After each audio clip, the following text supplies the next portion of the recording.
Hello ಎಲ್ರಿಗೂ ನಮಸ್ಕಾರ. ಎಲ್ಲರೂ ಹೇಗಿದ್ದೀರಾ? ಆ್ಯಕ್ಚುಲಿ ಇಲ್ಲಿ ಏನಪ್ಪ ಮಾಡ್ತಾ ಇದ್ದಾಳೆ, ಕಲರ್ ಪೇಪರ್ಸ್ ಎಲ್ಲ ಇಟ್ಕೊಂಡು ಮಕ್ಳ ಥರ ಅಂತ ನೋಡ್ತಾ ಇದ್ದೀರಾ ಅನಿಸುತ್ತೆ.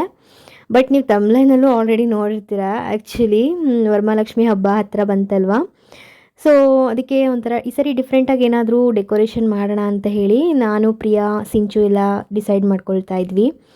ಹಾಗೆ ಯೋಚನೆ ಮಾಡುವಾಗ ನನಗನ್ನಿಸ್ತು, ಲೋಟಸ್ ಅಂದರೆ ಲಕ್ಷ್ಮಿಗೆ ತುಂಬ ಇಷ್ಟ ಅಂತ ಹೇಳ್ತಾರೆ. ಸೊ ಅದೇ ಥೀಮಲ್ಲಿ ಯಾಕೆ ಮಾಡಬಾರ್ದು ಅಂತ ನನಗೂ ಕೂಡ ಲೋಟಸ್ ಫ್ಲವರ್ಸ್ ಅಂದರೆ ಯೂಶ್ವಲಿ ಇಷ್ಟ ಆಗುತ್ತೆ. ಲೋಟಸ್ ಮಾಡೋಣ, ಲೋಟಸ್ ಮೇಲೆ ಲಕ್ಷ್ಮಿನ ಕೂರಿಸೋಣ ಅಂತ ಹೇಳಿಬಿಟ್ಟು, ಇದು ಆ್ಯಕ್ಚುಲಿ ಸಂಡೇ ಮಾಡಿರೋ ಅಂಥದ್ದು.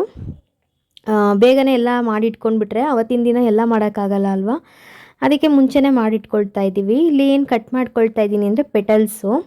ಇದು ಬಂದು ಗ್ರೀನು ಫಾರ್ ಲೀಫ್, ಅಂದರೆ ಲೀಫ್ಗೋಸ್ಕರ ಕಟ್ ಮಾಡ್ಕೊಳ್ತಾ ಇರೋದು, ಕಮಲದ ಎಲೆಗಳು. ಸೊ ನೆಕ್ಸ್ಟು ಪಿಂಕ್ ಏನಿದೆ, dark pink light pink shade ತರಿಸಿದ್ದೀವಿ. ಅದರಲ್ಲಿ ಲೋಟಸ್ ಫ್ಲವರ್ ಬರುತ್ತೆ. ಈ ಥರ ಮೊದಲೇ ಪೇಪರ್ ಕಟ್ಟಿಂಗ್ ಎಲ್ಲ ಮಾಡಿಕೊಂಡು ಡೆಕೋರೇಷನ್ಸ್ ಎಲ್ಲ ಮಾಡ್ತಾ ಇರೋದು ಇದೇ ಮೊದಲನೇ ಸರ್ತಿ. ಲಾಸ್ಟ್ ಟೈಮ್ ಎಲ್ಲ ಸಿಂಪಲಾಗಿ ಬೇರೆ ಬೇರೆ ಥರ ಮಾಡ್ಕೊಂಡಿದ್ವಿ. ಈ ಸರ್ತಿ ಸ್ವಲ್ಪ ಡಿಫ್ರೆಂಟಾಗಿರಲಿ, ನಮ್ಮ ಕೈಯಲ್ಲೇ ಮಾಡಿ ಹಾಕಿದ್ರೆ ಅದ್ರ ಖುಷಿನೇ ಬೇರೆ ಅಂತ ಹೇಳಿ ನಾವು 3 ಜನ ತುಂಬ ಇಂಟ್ರೆಸ್ಟಿಂದ ಈ ಒಂದು ಕ್ರಾಫ್ಟ್ನ ಮಾಡ್ತಾಯಿದ್ದೀವಿ. ಇದನ್ನೆಲ್ಲ ನಾನು ಹಬ್ಬದ ಹಿಂದಿನ ದಿನ ರಾತ್ರಿ ಲೋಟಸ್ ಮಾಡ್ಕೊಳ್ಳೋಣ ಅಂತ ಹೇಳಿಬಿಟ್ಟು ಎಲ್ಲದನ್ನು ನೀಟಾಗಿ ಜೋಡಿಸಿಟ್ಕೊತಾ ಇದ್ದೆ. ನೋಡ್ತಾ ಇರ್ಬೋದು ನೀವು ಎಷ್ಟಾಗಿದೆ ಅಂತ ಹೇಳಿ ಕೌಂಟ್ ಮಾಡ್ತಾಯಿದ್ದೆ. ಸೊ ಈಗ ಪೆಟಲ್ಸ್ ಕೆಲಸ ಎಲ್ಲ ಮುಗೀತು. ನಂದು ಪೆಟಲ್ಸ್ ಎಲ್ಲ ಮಾಡಿ ಸೈಡ್ಗೆ ಇಟ್ಬಿಟ್ಟು ಹಾಗೆ ಯೋಚನೆ ಮಾಡ್ತಾಯಿದ್ವಿ. ಸ್ವಲ್ಪ ಇನ್ನೂ ಪೇಪರ್ಸ್ ಎಲ್ಲ ಉಳಿದಿತ್ತು, ವೇಸ್ಟ್ ಮಾಡೋದು ಬೇಡ ಅಂತ ಹೇಳಿಬಿಟ್ಟು ಒಂದು ಸ್ಮಾಲ್ ತಾವರೆ ಹೂವುಗಳೆಲ್ಲ ಇರುತ್ತೆ ಅಲ್ವಾ, ಆ ಥರನೂ ಮಾಡಿ ಬ್ಯಾಕ್ ಡ್ರಾಪಲ್ಲಿ ಹಾಕೋಣ, ಚೆನ್ನಾಗಿರುತ್ತೆ ಅಂತ ಹೇಳಿಬಿಟ್ಟು ಯೋಚನೆ ಮಾಡ್ತಾಯಿದ್ದೆ. ಜೊತೆಗೆ ನನಗೊಂದು ಕಾನ್ಸೆಪ್ಟ್ ಡ್ರಾ ಮಾಡಿ ಹಾಕಬೇಕು ಬ್ಯಾಕ್ಗ್ರೌಂಡ್ಗೆ ಅಂತ ಅನ್ನಿಸ್ತಾ ಇತ್ತು. ಇನ್ನು ಪ್ರಿಯಾ, ಸಿಂಚು ಅವ್ರಿಗೂ ಕೂಡ ಕೇಳಿದೆ, ಸೊ ಮಾಡೋಣ ಅಂತ ಹೇಳಿದ್ರು. ನೋಡಿ ಲೋಟಸ್ ಮಾಡ್ಕೊಳ್ತಾ ಇದ್ದೀನಿ. ಆ್ಯಕ್ಚುಲಿ ಲೋಟಸ್ ತುಂಬ ಚೆನ್ನಾಗಿ ಕಾಣಿಸ್ತಿತ್ತು. ಇನ್ನು ಅದಕ್ಕೆಲ್ಲ ಸ್ವಲ್ಪ ಡೆಕೋರೇಷನ್ ಎಲ್ಲ ಮಾಡಬೇಕು. ಇನ್ನು ನಾನಿಲ್ಲಿ ಒಂದು ಕಾನ್ಸೆಪ್ಟ್ ಡ್ರಾ ಮಾಡ್ತಾಯಿದ್ದೀನಿ.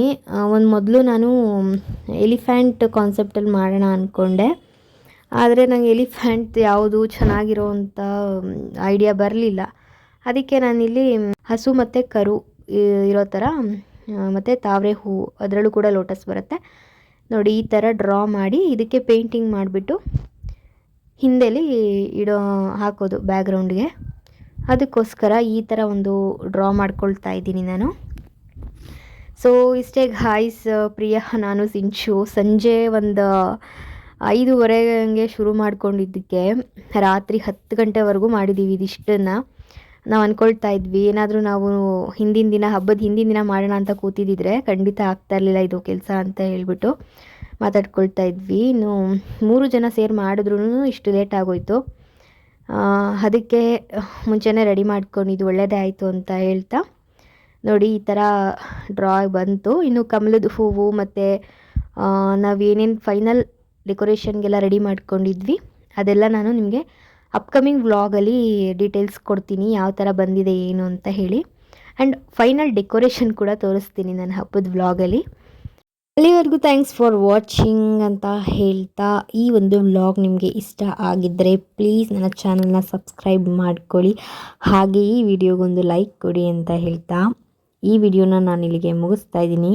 ನೆಕ್ಸ್ಟ್ ವ್ಲಾಗ್ಗೋಸ್ಕರ ವೆಯ್ಟ್ ಮಾಡ್ತಾಯಿರಿ ಅಂತ ಹೇಳ್ತಾ bye, see you in the next vlog.